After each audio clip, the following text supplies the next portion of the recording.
doing paperwork is not a very comfortable thing. People doing a lot of paperwork around performance management is actually a discouraging thing. People will be more comfortable using a technology. And just because, for example, if you really wanted to keep focused on the objectives, if you put them in a file and put them away, you will forget about them until HR announces that there is going to be a review. And that's when you remember, you look for that paper, you can't find it, you dust. Once you find it, not done anything that you had planned to do. So let me just speak to a few things that you need to consider that can help you actually implement a good system. And at the end of it all, have your employees enjoying performance management, enjoying going through that process, and seeing value, like someone put in the chat, seeing value out of this process. Now, the journey starts with you putting out a tender, and then some vendors will bid, yeah? And you want to understand, and you have to find a way to determine who is the best vendor. And one of the things that you really need to think about and consider and go out and, you know, find a way to determine whether the vendor you are selecting is good is whether that vendor offers responsive customer service. And I'm saying this early enough so that you understand how important it is. And I'm talking like this because like the past 1 year plus, I've been dealing with a vendor. We discussed the configuration of the system, for example. And then we go into a process like a media review, and then we realize some things are not working. In the middle of the process, we thought we had tested it and we know that it works. And so what do? I pick a phone and I call the agent, the support guy, and I say, boss, something is not working. And I'm expecting that within 2 or 3, in fact, within a day or 2, that he will come back to me and say it is fixed. And I've had this experience. It was pleasant for me, but it's not always the case. So whichever vendor that you select should be responsive, should be able to offer you satisfying customer service. If that will not happen, you will be a very frustrated person, and especially when it comes to, say, end of the year reviews, management is sure that things are going to work, and then you start telling them that they are not working. Number 2, as you are evaluating that system, take some time to see an instance of that system. And just identify simple things like navigation. How easy is it for someone to navigate through that system? And why is this navigation important? It's because of ease of adoption. If you present a very complex system to your people, yeah, and someone has just asked me, can you ask vendors to do demos during? Yes, you can. You can ask them to do demos. So that you see these things I'm talking to, simple navigation, because it is that simple navigation that will make it easier for staff to use. It will make it easy for adoption by staff, yeah? And it will also reduce training time, because you don't want a very complex system that, again, you have to go through hours and hours of training. You want a simple click, and I see a template, and enter this here, enter this here, enter this here, and you save, and you move to the next objective, and so on and so forth. So that reduction in training time will make it easier for employees. And you'll just see that adoption is happening easily. The other thing is, look at many people's machines. People like things that are colorful, things that are appealing to them. So is it possible to configure the interface, for example, in the colors of the company? It's a good thing to do. Number 3 is customization. Now, one thing you need to understand that each company has a different approach to performance management. There are companies doing balanced scorecard. There are companies doing objective MBO, and there are companies doing OKRs.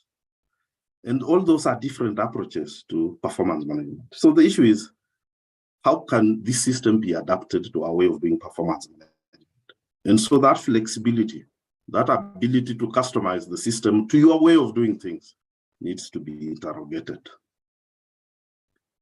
For some organizations, and especially organizations with many staff who are out there in the field, like support staff, like sales staff, and so on, You may be interested in having a system that has mobile support, so that again, the performance discussion doesn't have to be really face-to-face. It can be done even on a mobile when they are away from their laptop, and still you get to do the review and a discussion with the employee. And I've seen systems already in the market that have mobile support. So those are basic considerations, but very important, especially for you to check at that time when you are getting the system on board. Now you have the system on board. How easy is it for you to set objectives? Does it allow alignment? You remember the cascading process. So just to give you an example, for us, when we start our process in the current company, the first thing that the employee does is to put in the corporate objectives and their weights. How does that matter? Because now the rest of the work will be tied to those corporate objectives. And therefore, as you set your objectives, you know that these objectives are feeding into at least one of those corporate objectives. And that way, the system then is helping you to achieve alignment, to ensure that whatever objective that you're coming up with is supporting a higher level objective. But most importantly is that ease of navigation. Even as I start, I need to see a nice template, and I can enter things, and then I can save, and then I can move to the next stage, and so on and so forth. That way, you'll be able to attract employees to that system. They will find it very easy to use the system, and they will be eager to use the system. Number 3, now you've set your objectives, they are in the system. Of course, even as you're doing, let me just step back a bit, even as you're doing that, there is a workflow process that needs to be working. How does the workflow start? First of all, who initiates the process? In some softwares, it's the manager. They go into the system and start the process, the workflow. So the employee gets a notification which says, your manager is inviting you to start setting your objectives. Once the employee has done that, then they click send it to your manager for review. And then the manager looks at those objectives and they pick out things that they would like to discuss with the employee, whether it's on alignment, whether it is on weights, whether it is on whether the objective is smart or not, and all that. Or whether the employee left out something that needs to be included.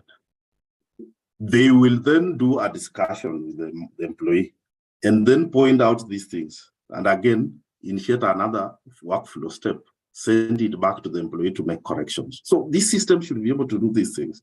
And once the employee has done the corrections, then they can send it back again through the workflow to the manager for the manager to approve. And now they can say they move to the next stage, which is basically performance development and check-ins and feedback and so on. So the system should be able to assist you in tracking those objectives.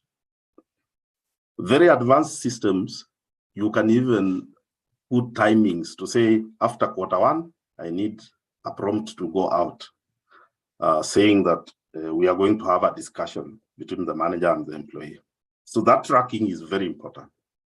But then also the system should be able to allow you to enter the comments, both the manager and the employee, after that discussion, after that check-in. So those discussions should be documented. And there you start seeing then the importance of having a system as compared to paperwork, because this is a central place and you're putting everything in this central place. Once you save, it is stored and it's a permanent record. Okay? So the good thing with this that even as you're doing this and the system is working for you, you can generate reports on the progress of reviews. If it is mid-year, if it is end of year, you can generate reports. And those reports will tell you how many people have finished, how many people are still in discussions, how many people have closed out completely, and so on and so forth. So systems really make it very easy for us HR people to monitor the progress either of mid-year reviews, quarterly reviews, or end of year reviews. Now, let me speak to something that most people look at and find very complex. That in those reviews, you may find that you have what you call the what and the how. What is the what? Those are the direct objectives that you set, like goals, on targets, on revenue, on numbers and so on. But many organizations are also interested in the how, which is the behavior. Now, if you use the manager alone to give you feedback on the behavior, you may not get the complete picture. So what you really need is what we call the 360-degree feedback review. And this is very good for behavioral performance reviews. And basically what you want to achieve is multiple views on the performance of the employee on the how side of things. And therefore, if you are interested in that and you know you are going to implement that, what you want to do is to go and ask the vendor whether their system supports 360-degree feedback. And if you can get a vendor who does that, you will be in a good place. Because then you will have reviews by the manager, reviews by peers, and also reviews by those who report to that person. And you get a complete picture of that person's behavior. Especially for like my organization, we have what we call the values. And you want then therefore to get Stephen's complete picture in terms of the values of the organization, and you do that through the 60-degree review.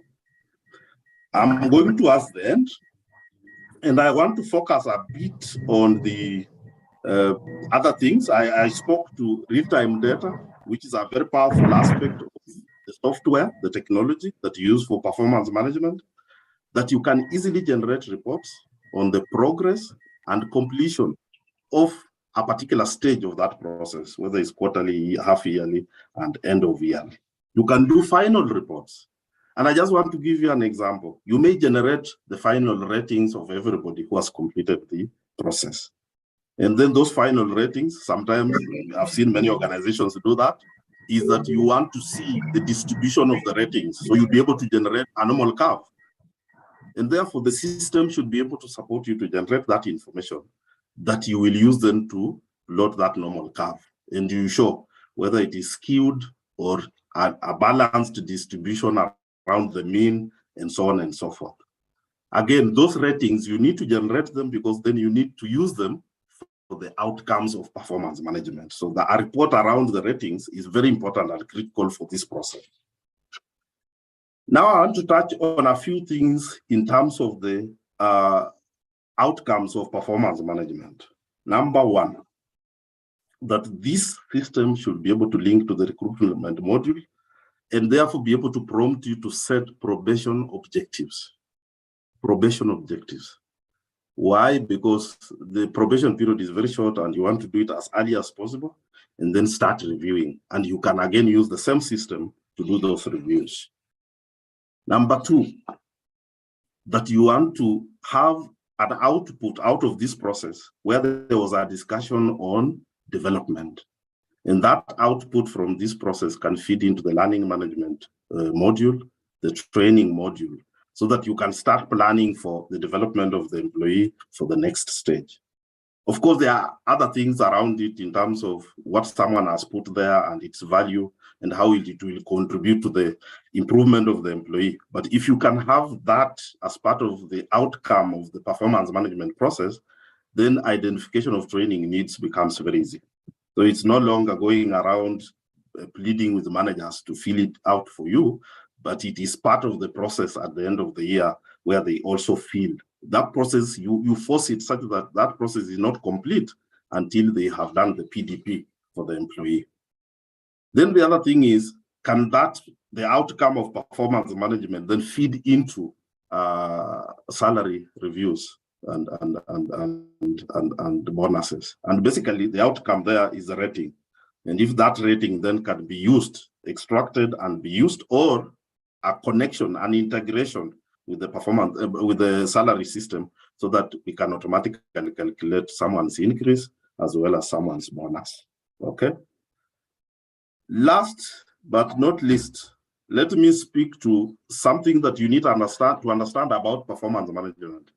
And this is that system should be capable of documenting the organizational structure. And why am I talking like this?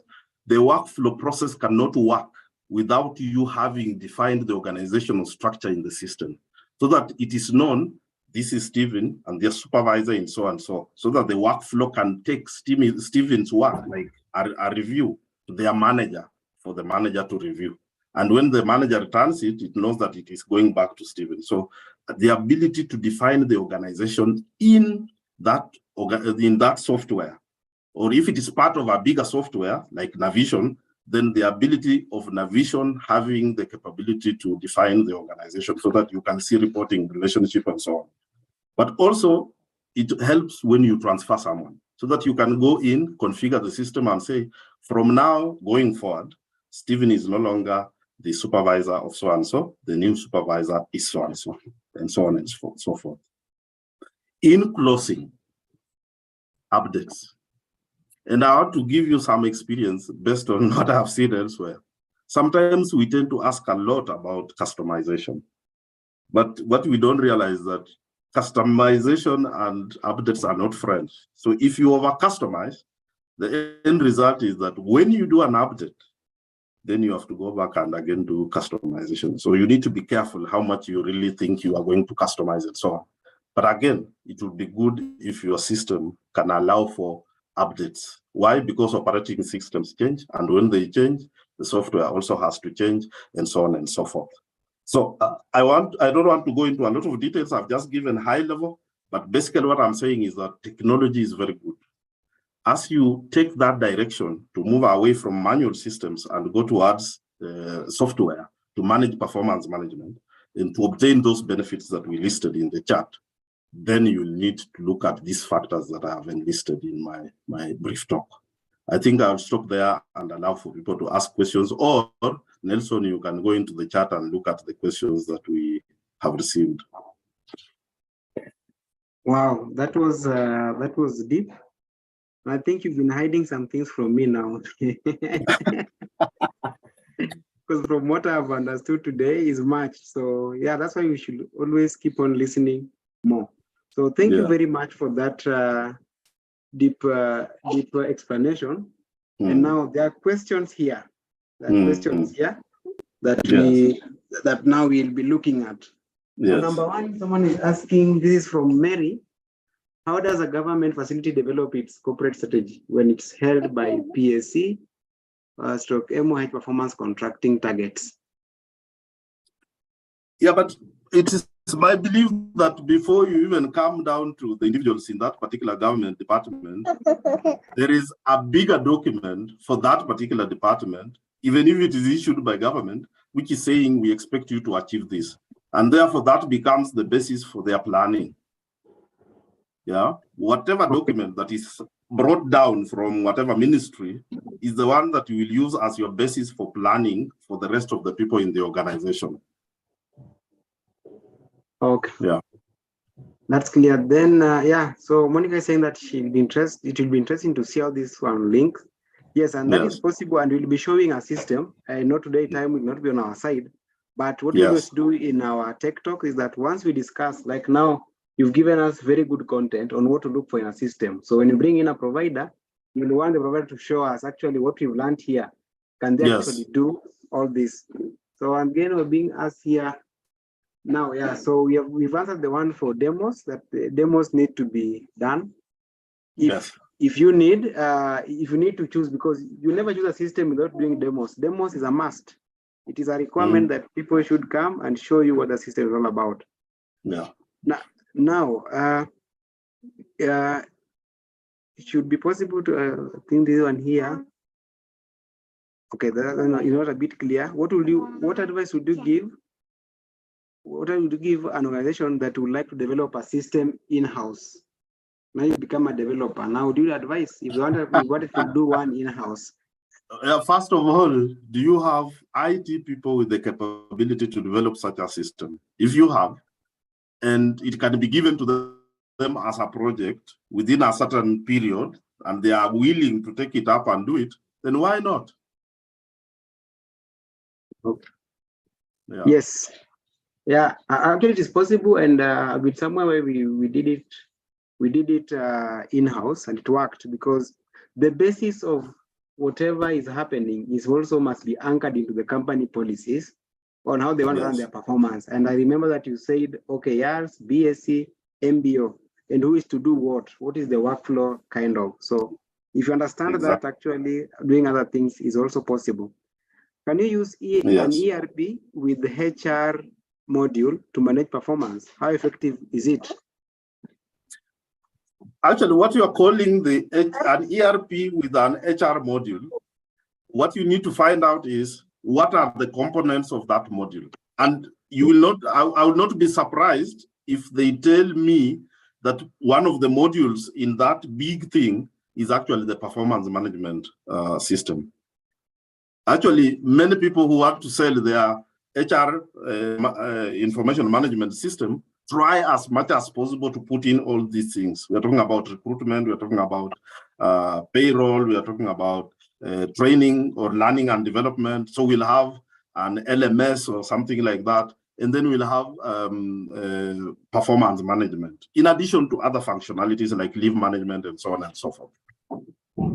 So I wouldn't be surprised that there is a component within the bigger HR software that is managing performance. Okay. Yeah. Now there's a question here. How do, and actually before I ask this question is that now when you have an ERP, then you have a HR module in it. I think it's actually the perfect one, because what ERP does is that it's actually embedding the company productivity in it. So HR module will now be easier to link now employees' output with the performance. Okay, so now so how about the connection with the training needs, the TNA?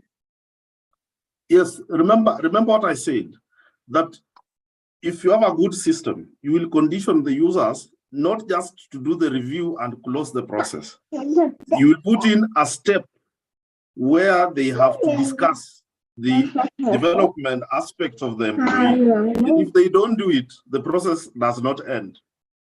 And once you've done that and the system captures that information, what you need to highlight to managers is that they cannot just accept anything as a training need from an employee. That whatever goes into that system is addressing a specific gap in the performance of the employee. It's job-based, it's not a wish list. Now, once the manager whittles down that wish list and just focuses, helps the employee to focus on things that will improve their performance, then that information, then once you save, it is moved into the training or learning module, and it will be recorded under that employee that Stephen needs a training on presentation skills, that Nelson needs a training on HR technology, and so on and so forth. And then sometimes it may ask you for information like, when would you like to have this training? It could be Q2. Now, HR has to check this training. Is it going to be an internal training? Is it going to be a highly specialized training that the person should go out of the company and so on? So this will help them bring out what we call a training calendar, which shows everybody and what they need to do in the year and so on and so forth. So yes, it is possible. Okay, so there's a question here. It's also asking that, how will you measure staff productivity on an online performance evaluation system? I think that's what we are discussing currently. But Stephen, if you can add something. Yes, I would just like to add that employee productivity is measured with many metrics or matrices. There are those which sit at the corporate level. For example, we have something that ties to employee costs versus revenue. And that can be done at a high level to analyze to see. So with this number of employees and costing us so much, how much of that cost as a percentage of the revenue? That is at corporate level. However, just understand that goal which you set, it could be a task. You say that I will recruit all within 60 days is a measure of productivity. Why? Because you set that target to say all recruitments must be done within 60 days. Then the employee must come up and say, I recruited 50 people. Out of the 50, 48 were done within 60 days. and the achievement will be 48 over 50 times 100, which is basically 96%.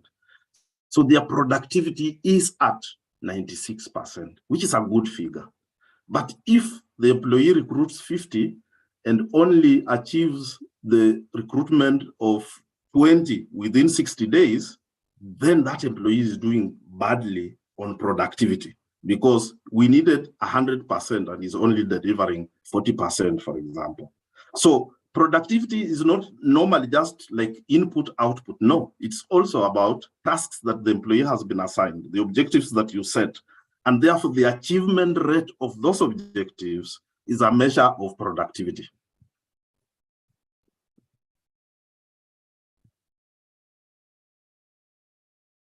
Nelson, I'm done. Are we with Nelson? Hello. Yes, I'm back. I muted myself. I didn't know. Ready for that. Yes. Now, for those of us who joined when already at some level, I just want to summarize what you have discussed so far. Is that when you're looking at the process of us doing performance management, it starts from corporate focus or objectives. Then we do the process of cascading, which means we get to a department then to individual employees. So what does it mean? All these three is that you must have assigned and uploaded into the system copy of the objectives. We must do performance counseling so that you don't wait for someone after 6 months and you come to them that, in January, you didn't do this right. So I'll give you two. So you should be doing it. We should be doing the performance counseling just to check how far are you. What some guys, if it's not done properly, it comes to micromanagement at some point. Then frequency of the reviews, how should you review? Quarterly, you want to do monthly? And sometimes it is tied with performance counseling, depending on how you want to do it. Then what are the outcomes of the review that you are having? Is it a PDP? Is it a PIP? Is it a promotion, salary increment? All those outcomes that you want to have. When you are saying that for your performance management systems to work properly, then we would recommend that whatever you get should also be able to help you with probation objectives, meaning you're also able to evaluate those on probation. You are able to check on the output of the outcome or the output of performance should go to L&D, learning and development, what we just listened to. Then we'll also need it to go into payroll if you're looking at doing salary adjustments or salary increments or bonuses based on performance. And then organizational structure, because this one helps with the workflow. Who reports to who should be doing what. And we're saying that for you to go look out for a system, make sure that you get a good vendor by doing vendor selection properly. Are you able to navigate the system? Since that you'll be shown a request for a demo. Use it for actually 2 months, 1 month, 1 week. See how to navigate around it. This will say that this one will really help you reducing time to train and make it even acceptable amongst your team members. User interface, how does it look like? Someone might not like the color that I've used here. I've used somehow, this is jumbled up. If a system looks like this, you might not like it. So user interface, what do you like? Then customizations, what can you customize and what can't you customize? Don't buy a system today, then tomorrow you want to do something, they tell you that it's not customizable. Then access to this system, how can people access it? Is it on phone? Is it on the desktop only, on laptop, web-based, all of that kind of all kind of systems and how they access it. How can we align the system now to our performance management policy and procedure? So is it able to pick in that and the workflows? Then can we do a real-time tracking? What about the review details? So we have been reviewed and we say that you need to do this and this and this. Can we document it? That is the review details. And what reports can actually get from it. And for reports, you are the one to define properly, because the providers will only do a report on what goes in. That's what they give you out. But you know that in reports, you might need something that requires analytical skills. So you might tell them that I want this to come from the system this way. So then you are good to go with that. So again, back to our question, I'm just doing the review of what we've discussed. So back to our questions that are still need clarification. How long should a HRIS system be changed if it's not meeting clients' needs? You have answered the question by you've answered the question in the question. Yeah? Once it starts failing to deliver the needs you have, once you start seeing, for example, if you installed a system 10 years ago and you compare with a system coming out today, first of all, analytics will be missing from that system. True or false? Yeah, analytics will be missing from that system because at that time, analytics was not that big, but now it is big. And you are thinking we need a system that can allow us to do analytics around what we are doing in performance management. So when that system stops delivering what you need from it, it stops delivering value for you, then it is the time to think of another solution. Okay. Now, we also have a question here. How do one establish a manual performance management from scratch for an organization with less than 30 employees? I think that we just talked about in our flow here. Yeah. Be able to understand all this, how it moves down, and then also doing a performance management manual, performance management, before you even start thinking about objectives, do you even have a policy on how it should run? Actually, I was going to mention that. Yes. Yeah, because the policy is everything. Actually, without a policy, you won't even have this happening. You can't even ask questions to the provider, and they can give you whatever they have. Yeah. Yes. So now we are being asked here. Okay. So now I was looking for another question that I also seen. Nelson. Yes. I just wanted to mention something based on that question. It is not difficult to set up a performance management process, whether manual or using technology. For the manual one, other than the policy, there is the templates. And you need to think about this or get someone to advise you on what is a good template. I'm talking like this because I provide guidance to organizations in my private life when I was doing consulting and so on. And sometimes you go into an organization and you look at their templates and you say, oh my, how will this even help the organization achieve its goals and so on? So the policy and then the templates that you are going to use and the value in those templates. And then you have to think about the outcomes of that process because you are not doing it for the sake of it. Number one, the purpose of performance management is to improve employee productivity, to optimize the performance of the employee. That is the purpose of performance management. And if it's not achieving that, then that particular process is a waste of time. Number two, after you've done that, there must be outcomes because the employee is asking, one, what is in it for me? And two, so after all these discussions, where am I in this picture? And where am I in this picture is there an increment? Is there a bonus? Is there some learning opportunity? Work experience? Is there a promotion? Am I going into a talent pool? Am I a successor for someone? And that kind of stuff. Yeah. Okay, we've also been asked, actually, I was forgetting here that was it in January when we did a template with you for someone else who had also requested that they wanted an Excel template for performance management. So if someone also were interested in that Excel, can also reach out. Yes. And then now we are being asked, how do we tie performance management and culture at the end of everything? Exactly. Culture, yes.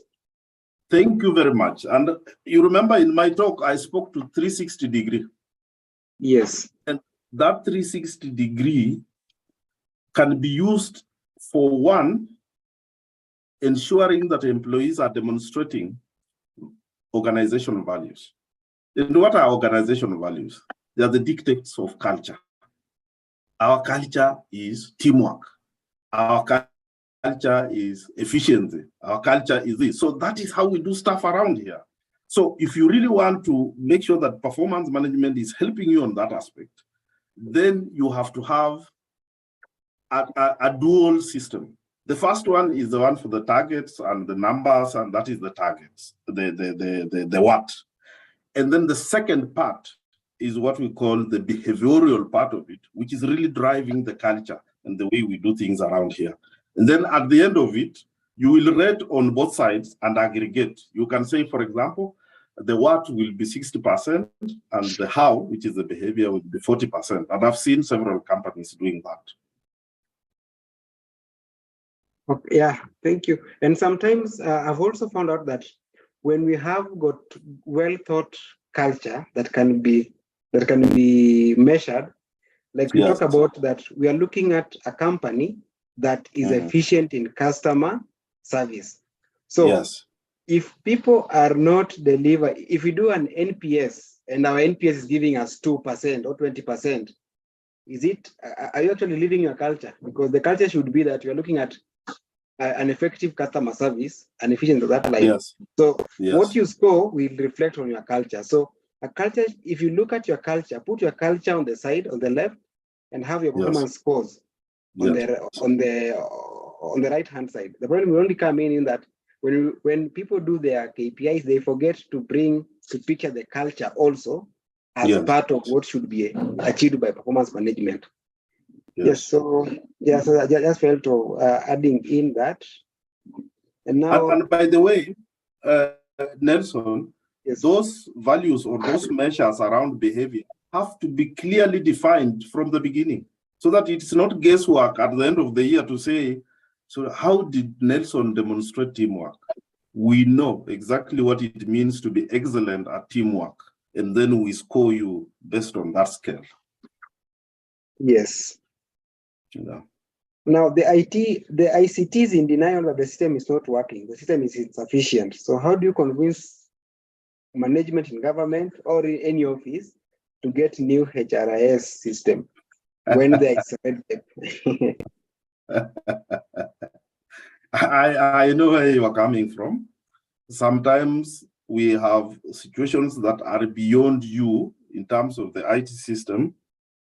For me, my advice is make do with what you have, because sometimes you can't change the circumstances.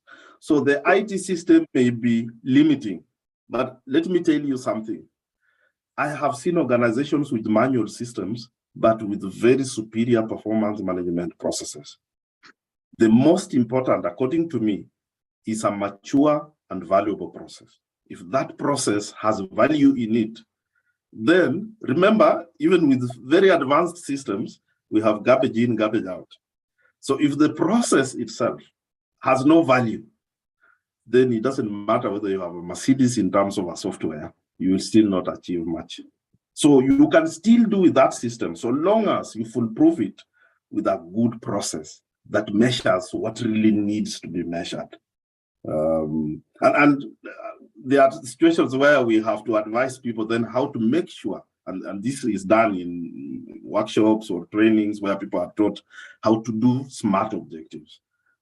It's a nice acronym. People use it a lot, but sometimes they struggle with achieving the smartness of the objective.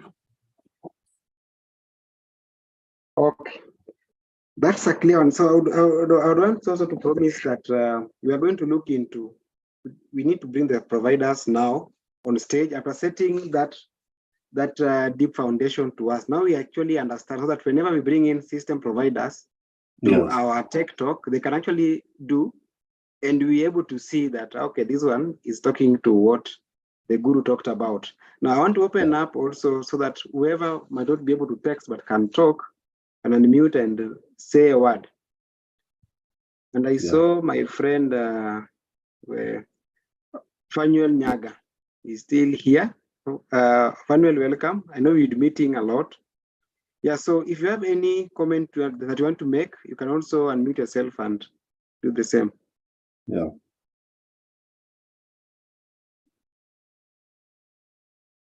Okay, do we have Richard Magoma is here? Richard is the chief motivator, the chief grassroots mobilizer. Yes. And when it comes to these discussions, I know he's a good one. And also a trendsetter. Yeah, actually, is the most the mail transfer. How do I put this title that Jelican won? Jelican, you can actually unmute and share with us what you have learned.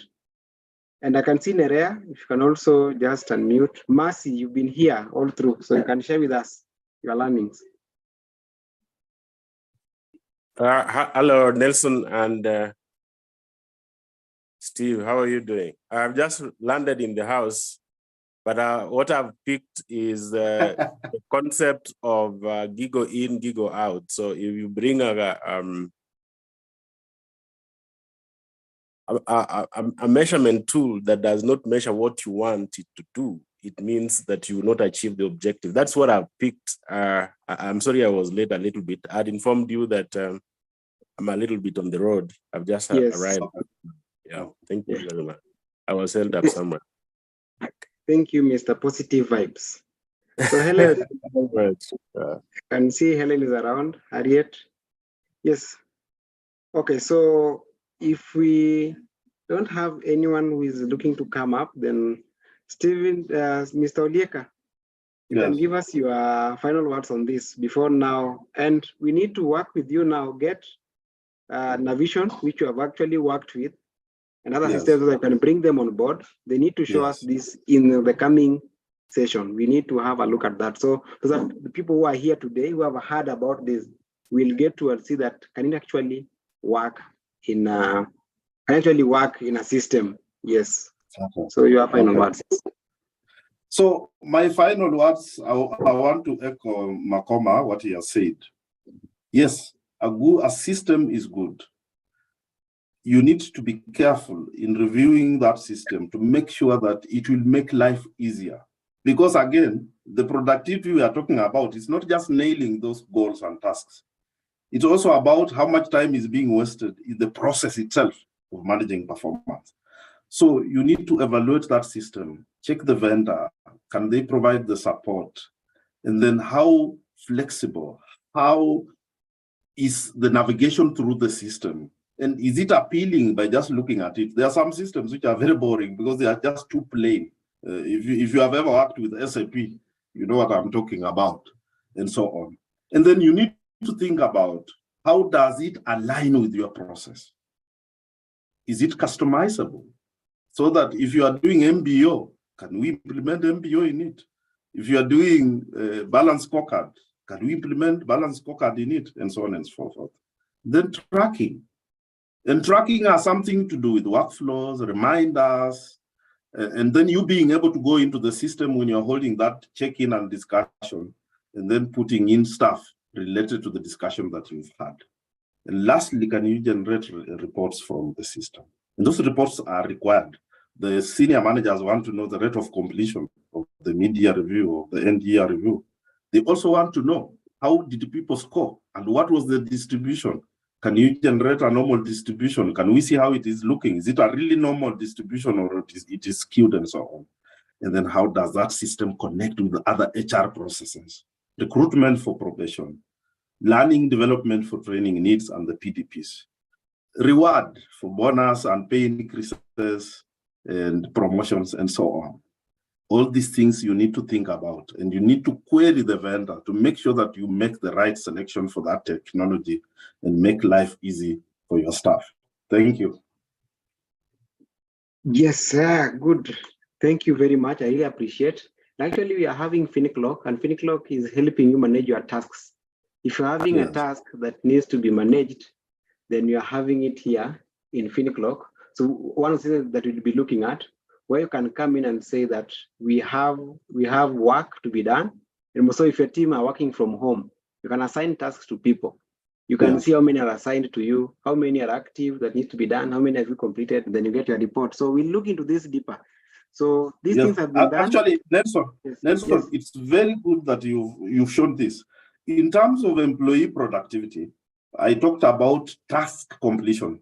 This is usually powerful for project teams, support teams, because what happens is that requests come in from many people for certain things to be done. And then you have a system like this which distributes these tasks to different employees. And then at the end of the period, you can generate a report for each employee to say, this was the task completion rate for Stephen, this was the task completion rate for Nelson. And basically that is their productivity. Yeah.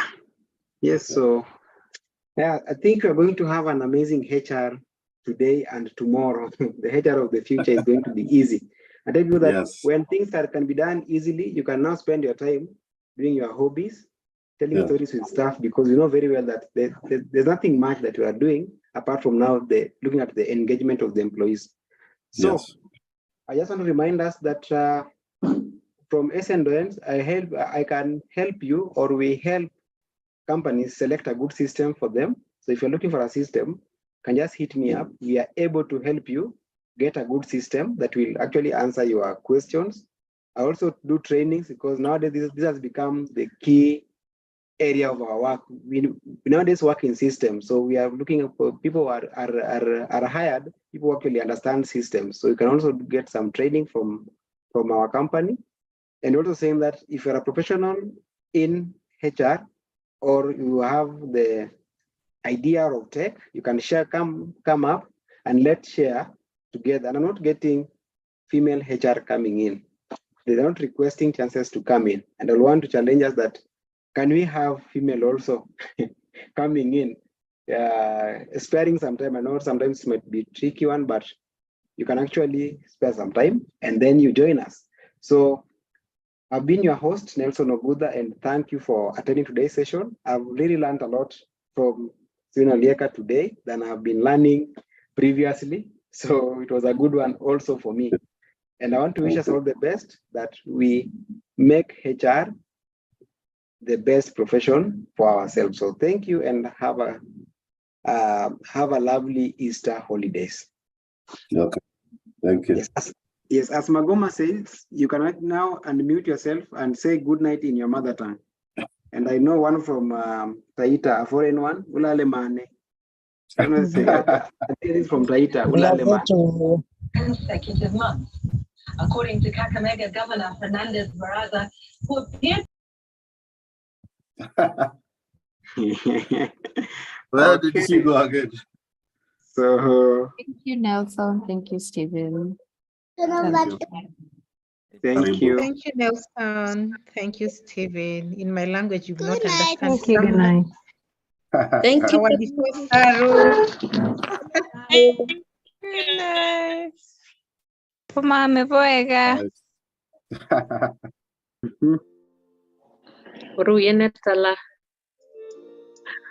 Okay.